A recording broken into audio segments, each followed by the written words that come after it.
Cierren los ojos e imaginen el paraíso. ¿Qué ven? Nubes inmaculadas, ángeles tocando arpas, paz eterna.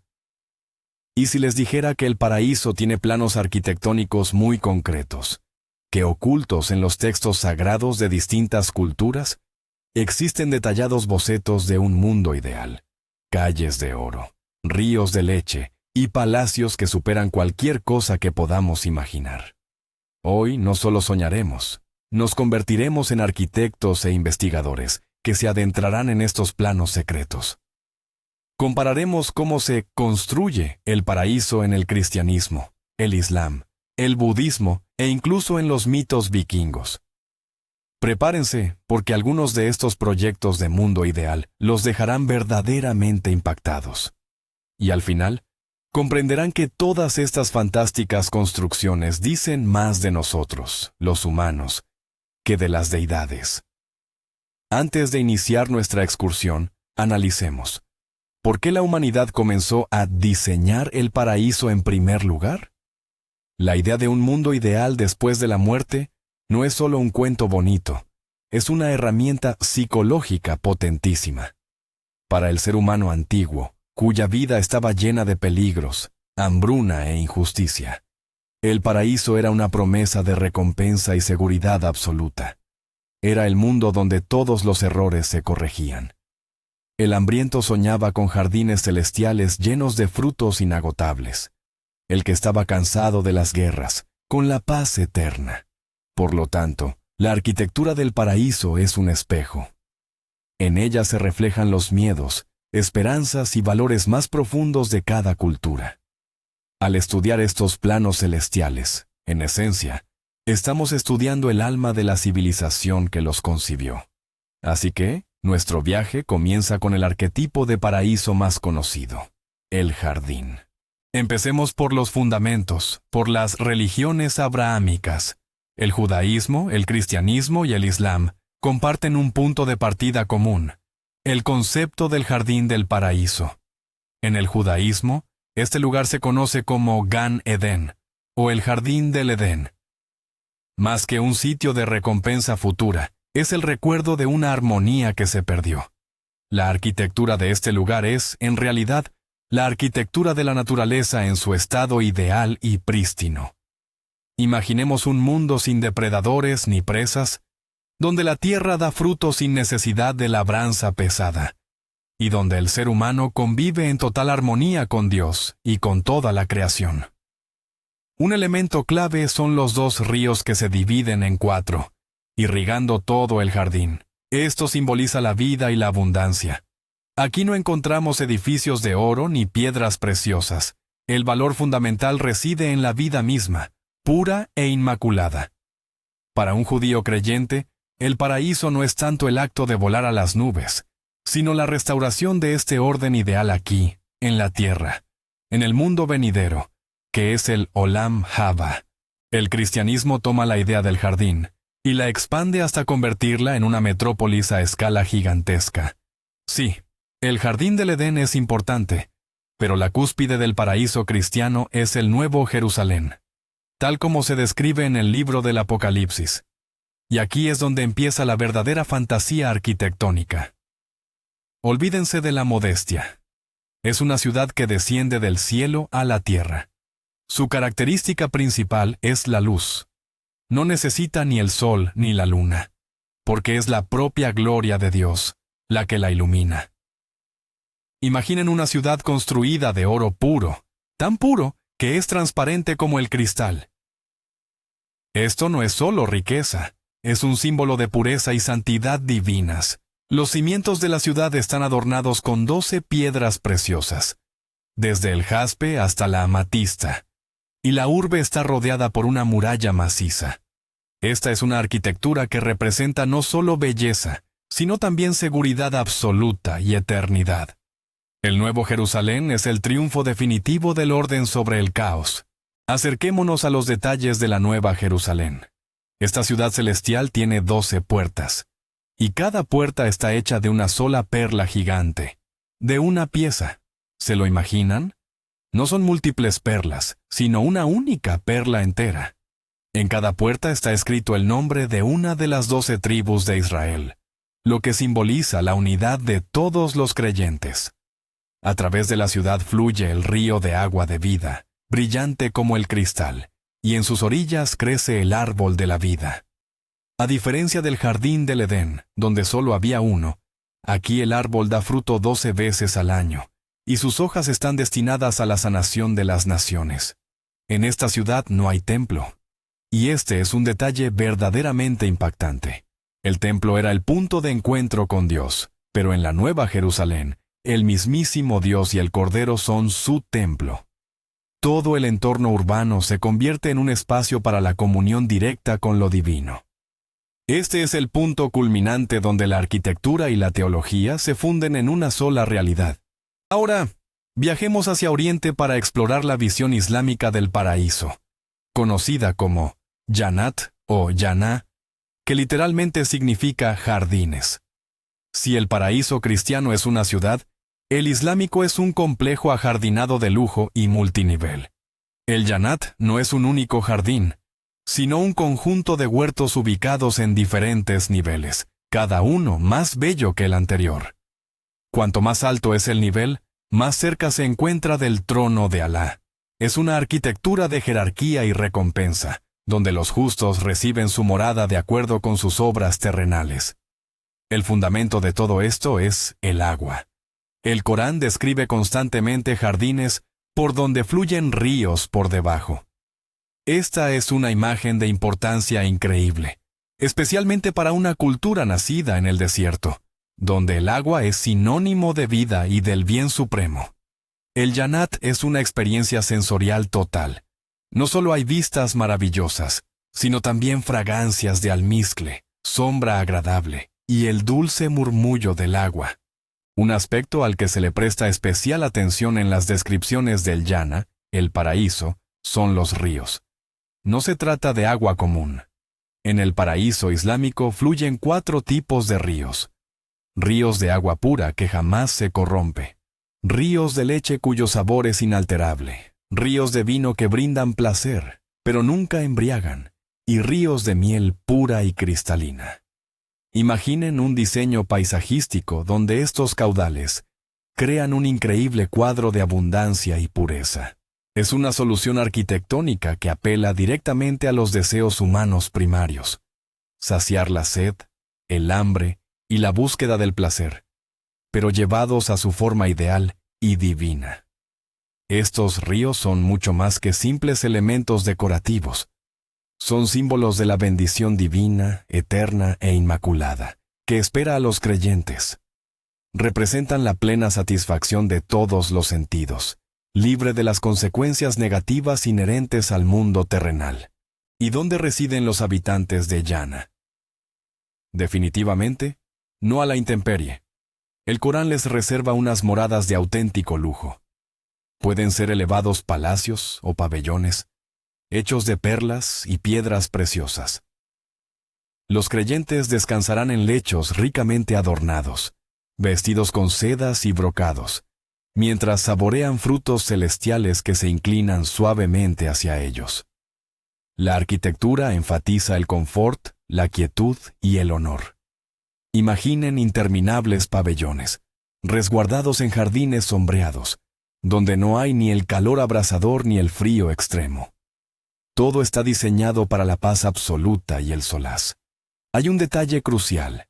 Estos palacios carecen de cerraduras y muros, tal como los conocemos. Esto se debe a que en el paraíso no existe el miedo, la envidia ni la hostilidad. Es un espacio abierto y acogedor, donde todos sus habitantes son hermanos y hermanas. Esta es la arquitectura de la confianza plena y el bienestar social. Ahora, demos un salto conceptual para adentrarnos en las religiones dármicas, como el hinduismo y el budismo. Aquí, el concepto de paraíso se vuelve mucho más complejo. Ya no es necesariamente el objetivo final. En el hinduismo, existen múltiples mundos celestiales, o lokas. Uno de los más conocidos es Svarga, el reino del dios Indra. Se trata de un paraíso temporal, al que las almas acceden gracias a sus méritos kármicos. La arquitectura de Svarga es impresionante. Encontramos jardines celestiales, palacios donde residen los dioses, y el árbol de los deseos, el Kalpavriksha. Es un lugar de deleite, música y danzas. Pero hay que recordar la palabra clave: temporal. Cuando esa reserva de buen karma se consume, el alma se ve obligada a reencarnarse de nuevo en la tierra. Por lo tanto, Svarga, a pesar de toda su belleza, es más bien un hotel de lujo que un hogar eterno. El verdadero objetivo es la moksha, la liberación definitiva del ciclo de renacimientos. Aquellos que han alcanzado el nivel espiritual más elevado dentro del hinduismo, y en particular en el vaisnavismo, conocen la existencia de un paraíso eterno. Vaikunta es la morada espiritual del dios Vishnu, cuya arquitectura desafía cualquier comprensión material. Se describe que en Vaikunta, absolutamente todo está dotado de conciencia y compuesto de pura energía espiritual. Los palacios están construidos con la legendaria piedra filosofal, y los jardines rebosan de árboles que conceden cualquier deseo. Los habitantes de Vaikunta poseen cuerpos idénticos a los del propio Vishnu, con 4 brazos, y dedican su existencia al servicio devocional amoroso hacia él. La luz en este mundo no proviene del sol, sino del resplandor del propio Vishnu y de sus devotos. Este no es simplemente un lugar de descanso, es un espacio de vida espiritual activa y de eterna bienaventuranza. La arquitectura de Vaikunta es una manifestación de la armonía espiritual absoluta, donde no existe ni la menor sombra de sufrimiento o limitación material. En el budismo, la idea del paraíso resulta ser mucho más compleja y multifacética. Existe la concepción de las tierras puras. No se trata exactamente de un paraíso en el sentido occidental, sino más bien de mundos ideales, creados por Budas iluminados. La más conocida es Sukhavati, la tierra pura del Buda Amitabha. Se accede a ella no tanto a través de las buenas acciones, sino mediante la fe sincera y la repetición del nombre de Amitabha. La arquitectura de Sukhavati es realmente impactante. El suelo está hecho de oro, y los palacios y pabellones están construidos con 7 tipos de joyas preciosas. Los árboles también están hechos de gemas, y al soplar el viento, emiten una música hermosa que narra el Dharma, la enseñanza budista. Este no es un espacio para el placer hedonista, sino más bien una universidad ideal para alcanzar la iluminación. Todo en este mundo está diseñado para asistir a los seres en su camino hacia el nirvana. Profundicemos en la arquitectura de Sukhavati. Allí encontramos lagos de loto, cuya agua posee 8 cualidades o excelencias, como ser fresca, dulce y capaz de saciar el hambre. El fondo de estos lagos está cubierto de arena dorada. Si un habitante de la tierra pura desea tomar un baño, el agua asciende por sí misma hasta el nivel que él necesite. Las aves de Sukhavati no son animales comunes, sino manifestaciones directas del Buda Amitabha, y su canto funciona como una prédica o enseñanza. En este lugar no existe la noche, ni el mal clima, ni se conocen la enfermedad o la vejez. Incluso la comida aparece espontáneamente sobre bandejas preciosas y se desvanece tan pronto como la persona se siente satisfecha. Todo el paisaje y la arquitectura de Sukhavati constituyen un entorno interactivo de aprendizaje. Su objetivo principal es eliminar cualquier distracción u obstáculo que impida la meditación y el crecimiento espiritual. Es un paraíso diseñado para el discípulo, no para el turista. Pero, ¿qué es exactamente el nirvana, el objetivo final del budismo? Es aquí donde nos encontramos con el concepto de anti-arquitectura. El nirvana no es un lugar. No tiene planos, ni paredes, ni jardines, ni ríos. La palabra nirvana se traduce literalmente como extinción o cesación. Se trata de la extinción de las pasiones, los deseos, el odio, la ignorancia. Es decir, de todo aquello que nos ata al ciclo del sufrimiento y del renacimiento. Mientras que todos los demás paraísos se conciben como edificios o espacios ideales, el nirvana es la liberación total de la necesidad de cualquier tipo de espacio. Es un estado de paz y libertad absolutas que es imposible describir con palabras o representar. No es algo, sino la interrupción o el cese de algo. Por eso, el nirvana carece de arquitectura. Es el proyecto de mundo ideal más radical de todos, ya que no propone mejorar el mundo, sino trascenderlo por completo. Ahora, dejemos de lado las grandes religiones mundiales y adentrémonos en la mitología de las civilizaciones antiguas. Empecemos por el antiguo Egipto. Su paraíso se llamaba el campo de Yaru, o campo de juncos. Y su arquitectura era sorprendentemente familiar y terrenal. Los egipcios concebían el más allá como una versión idealizada del valle del Nilo. Eran campos fértiles, cruzados por canales de agua pura, donde el difunto debía seguir dedicándose a la agricultura. Sí, han oído bien. En el paraíso egipcio había que trabajar. Eso sí, la labor era ligera y siempre producía cosechas abundantes. Para evitar incluso este trabajo tan sencillo, los egipcios ricos colocaban en sus tumbas unas figuras especiales, los Ushabtis, que se encargarían de trabajar en su lugar. El campo de Yaru era un paraíso de estabilidad y previsibilidad. Era el sueño de un agricultor, no el de un guerrero o un místico. La arquitectura aquí representa el orden, la fertilidad y la repetición eterna del próspero ciclo terrenal. Ahora viajaremos al duro norte, a la tierra de los vikingos. Su concepto del paraíso era totalmente acorde a su estilo de vida. El paraíso más conocido es el Valhalla, el Salón de los Caídos. No es un jardín ni una ciudad, sino el gigantesco salón de banquetes del dios Odín. La arquitectura del Valhalla era bélica y monumental. Su techo estaba hecho de escudos dorados, y las vigas no eran otra cosa que lanzas. A este salón solo accedían los guerreros que habían caído con valentía en combate. ¿Y cuál era su ocupación? Cada día salían al campo y luchaban a muerte entre ellos. Pero al caer la noche, todas sus heridas sanaban, los caídos resucitaban, y todos regresaban al Valhalla para banquetear sin fin. Allí bebían hidromiel y comían la carne del jabalí Sehrimnir, que resucitaba cada día. Era el paraíso de la batalla eterna y el festín perpetuo. La arquitectura del Valhalla no estaba diseñada para el descanso, sino para el entrenamiento infinito. Y es que todos estos guerreros, los Einherjar, se estaban preparando para la batalla final, el Ragnarok. Pero, ¿era Valhalla la única opción para los vikingos? La respuesta es no. Existía otro lugar del que se habla menos, Folkvanger, o el campo de la gente. Esta era la morada de la diosa Freyja, y ella tenía derecho a reclamar la mitad de los guerreros caídos en combate.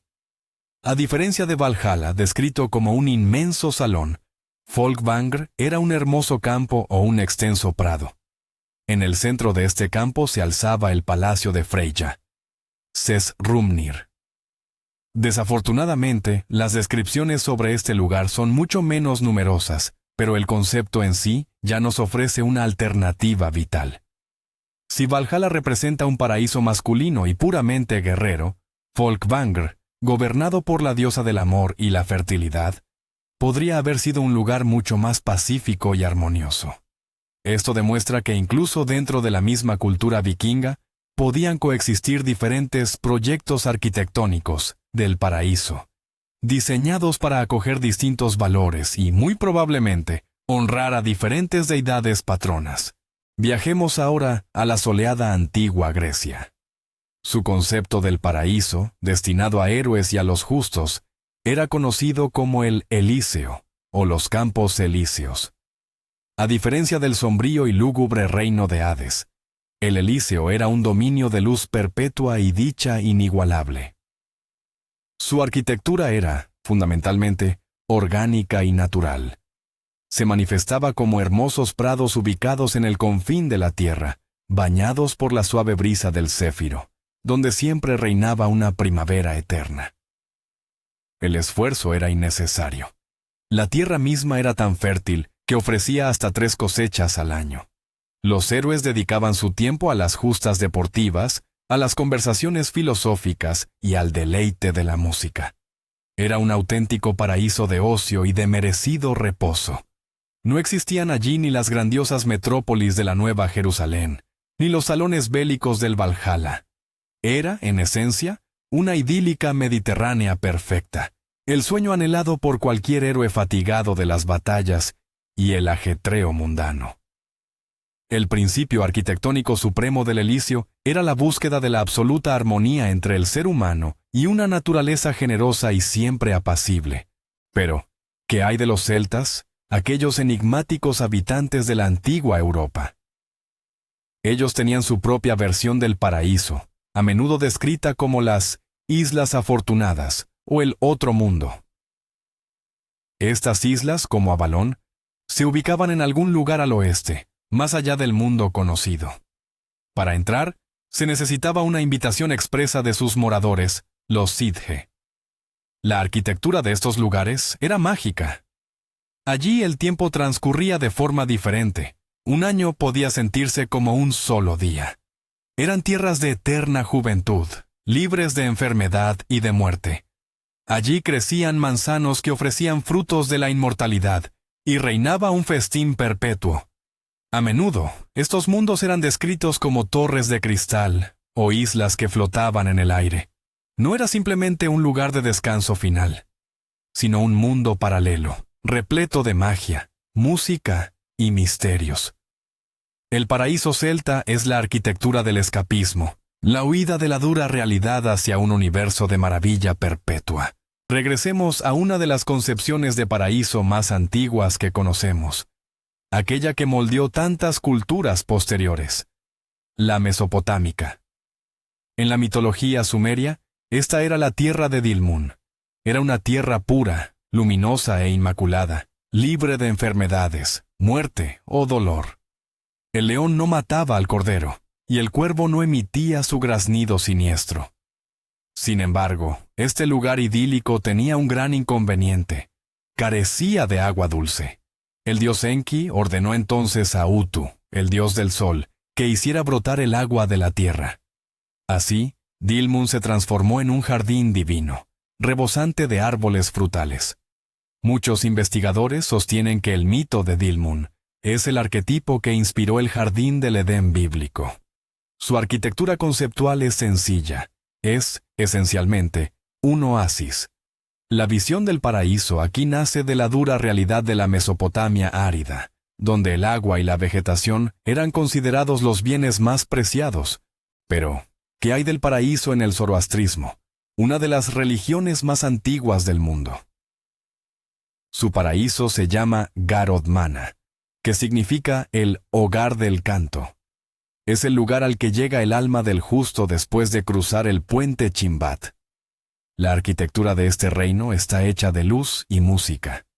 Se describe como el reino de la luz infinita, donde las almas de los justos viven en un estado de eterna bienaventuranza y alaban constantemente a Ahura Mazda, la deidad suprema. Curiosamente, el zoroastrismo postula varios niveles de paraíso, cada uno correspondiente a las 3 virtudes cardinales: los buenos pensamientos, las buenas palabras y las buenas acciones.